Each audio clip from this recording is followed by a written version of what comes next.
Hello friends, good evening.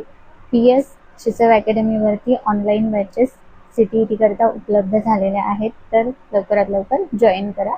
आणि आजचा आपला जो सेशन आहे तो DED किंवा BEdच्या प्रथम वर्षाला असणारे विद्यार्थी TET किंवा CTET देऊ शकतात का यावर आधारित आहे.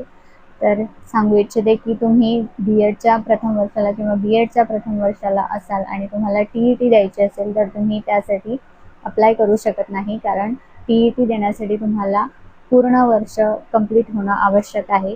मात्र तुम्ही जर CTET द्यायचं ठरवलेलं असेल तर तुम्ही CTET परीक्षेसाठी फॉर्म भरू शकता.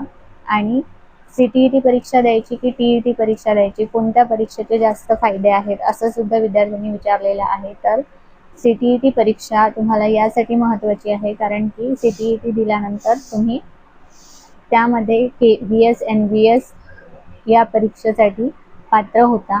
आर्मी स्कूल आणि केंद्र शासनाच्या ज्या रेल्वे स्कूल असतात तिथे सुद्धा तुम्ही अप्लाय करू शकता आणि लवकरात लवकर जॉब मिळवू शकता. मात्र तुम्ही जर TET देत असाल तर तुम्हाला TET नंतर फक्त आणि फक्त महाराष्ट्राची अभियोग्यता परीक्षा याची वाट बघत बसावी लागणार आहे. आणि होऊ शकतं की ती परीक्षा 4 वर्षांनी किंवा 5 वर्षांनी सुद्धा येईल आणि तोपर्यंत तुमचं वय सुद्धा निघून गेलेलं असेल. तर TET आणि CTET या दोन्ही परीक्षांमधला फरक तुम्हाला कळलेला असेलच, तर तुम्ही लवकरात लवकर निर्णय घ्या आणि कोणती परीक्षा द्यायची हे सुद्धा ठरवा आणि तयारीला लागा.